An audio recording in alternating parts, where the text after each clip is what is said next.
में यहाँ पे सारा उन्होंने लिखा है कि वो अपने आइंदा याम को हंसती है, जो आने वाले हालात है तो उसमें भी हंसती है, क्योंकि उसको पता है खुदा उसके साथ है, उसका साथी उसके साथ है। वो इस बात पे हंसती है कि जो कुछ भी होगा हम खुदा की ताबेदारी में इससे निपट लेंगे, क्योंकि खुदा हमारे साथ है। इस तौर से ये औरतों के बारे में है। और जब ऐसी औरतें अपनी पूरी ज़िंदगी में अपने बच्चों को, अपने शौहर को अच्छे तरीके से उनकी परवरिश करती हैं और खुदा की नज़र में मकबूल होती हैं, तो फिर क्या होता है, उसका शौहर जब मर्दों की जमात में बैठता है तो लोग उसकी तारीफ करते हैं। और जो औरतें अपने घरों में अपने शौहरों के साथ अच्छा सलूक नहीं करती, जब वो चार मर्दों में बैठता है तो वो कहते हैं चुप कर, तेरी घाट की कदर है तो घाटे नाल गल्लां करना है।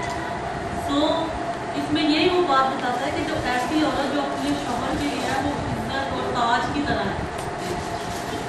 आपने रोज़मर्रा ज़िंदगी में बहुत दफ़ा देखा होगा कि जब माओ के करैक्टर अच्छे नहीं होते तो क्या करते हैं, उसके बेटे उठ के उनको मारते हैं।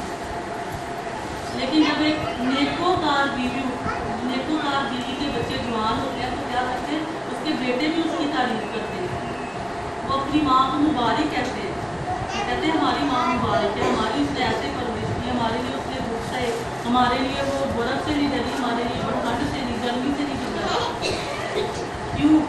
क्योंकि उसका किरदार जो था वो खुदा की मर्ज़ी के मुताबिक था, और मर्ज़ी के मुताबिक उसने अपने बच्चों को ये फैक्टर दिया कि देखो शौहर की या अपने बाप की, अगर मैं अपने शौहर की इज्जत नहीं करती तो मेरा नहीं ख्याल, कल को मेरे बच्चे भी उठ के अपने वक्त है तब उसके बच्चे भी वैसा ही करेंगे जैसा माँ करेगी।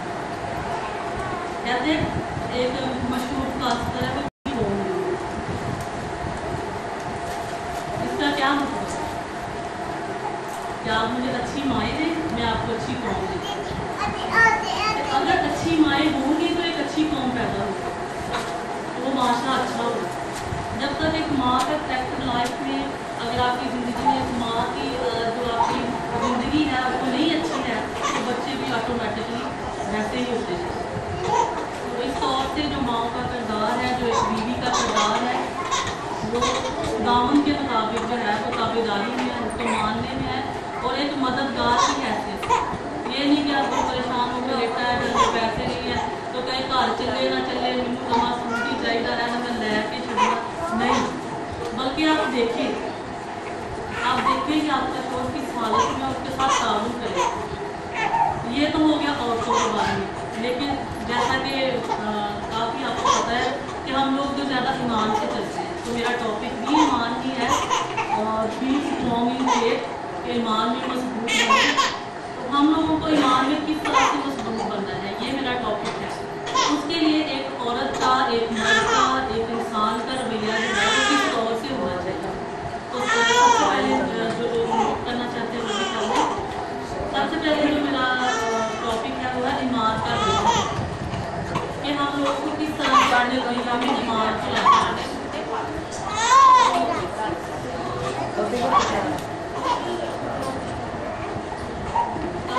5 मिनट बातें करें, 5 मिनट का टाइम है आपको।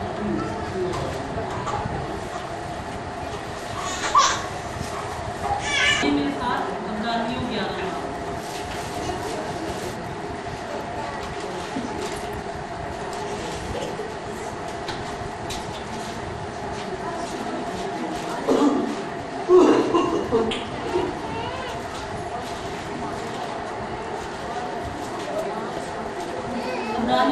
बात, और उसके मैं एक ही आज करूँगी, बाकी देता है। लेकिन जब हम इत्मीनान रखते हैं, ईमान रखते हैं, और हम देखते हैं उन चीज़ों को, तो कहता है ना, उन चीज़ों को यूँ बना लेता है जैसे वो पहले से मौजूद है।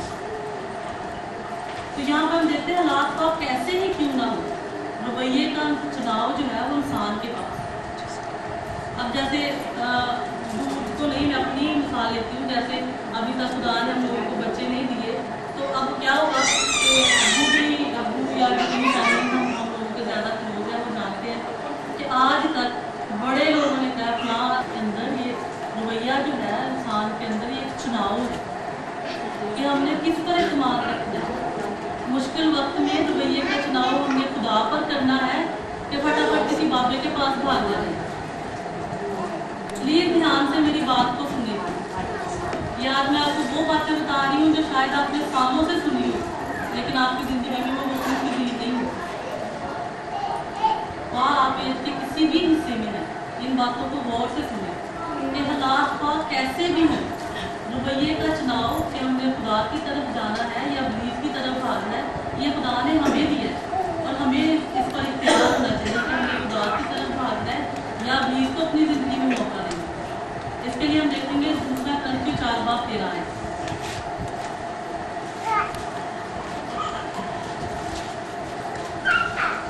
यहाँ पर लिखा है, और चूंकि हम में वही ईमान की रूह है जिसकी बाबत लिखा है, मैं ईमान लाया और इसीलिए बोला, बस हम भी ईमान लाए और इसीलिए बोलते हैं। यहाँ पे क्या लिखा है? क्योंकि हम में वही ईमान का रूह है जो मूसा के पास था, ईसा के पास था, इब्राहिम के पास था, आज हम में भी वही ईमान का रूह है। बल्कि बाइबल में तो यहाँ तक लिखा है, यीशु ने कहा तुम मुझसे भी बड़े बड़े काम करोगे। तो क्या हम लोग का यीशु से बड़ा ईमान है? हो सकता है, क्योंकि उसने खुद कहा है, तो हो सकता है। इसलिए उन्होंने लिखा है कि क्योंकि हम में वही ईमान की रूह है जिसकी बाबत लिखा है कि मैं ईमान लाया और इसीलिए बोला। यहाँ पर हम देश को पढ़ना है, और जो आयतें हैं, जैसे हम बीमारी का बोलते हैं खुदावन तू हमारा शाफी है, खुदावन तुझे खुद कहा मैं खुदावन तेरा शाफी खुदा। हर रोज अपनी जुबान से ऊंचा बोले, ये नहीं कि बस आंखें बंद की और जुबान में खुदा ऐसी दुआ तो नहीं सकती।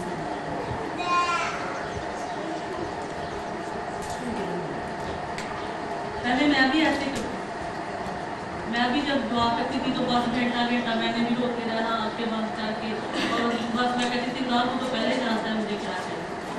लेकिन खुदा हमेशा हमारी जुबान से इकरार सुनना चाहता है। हमारी जो जुबान है, जब खुदा ने इस दुनिया को बनाया तो पहले उसकी जो रूह थी वो पानियों पर जुम्बश कर रही थी, वो कुछ भी नहीं बोलता था, बस उसकी जो रूह थी वो पानियों पर निकली थी आहिस्ता आहिस्ता आहिस्ता आहिस्ता। लेकिन जब खुदावन बोला उसने कहा हो जा,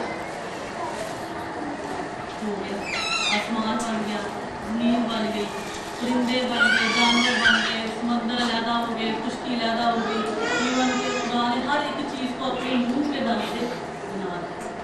जो बोलता गया तकलीफ होती है, और वही तकलीफ का अमल जो है वो खुदा ने हमारी जुबान में भी रखा है।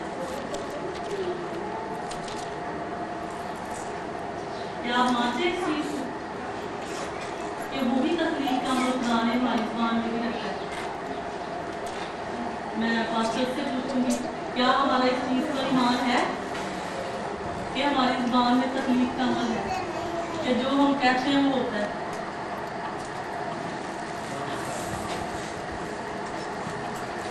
मुझे आवाज ही नहीं आ रही। अब क्या होता है, अब जो लोग झिझक रहे हैं ना ये बात कहने को कि हमारी जुबान, वो क्या करता है, बीच हमेशा हमें ना इस धोखे में रखता है, तू इस काबिल ही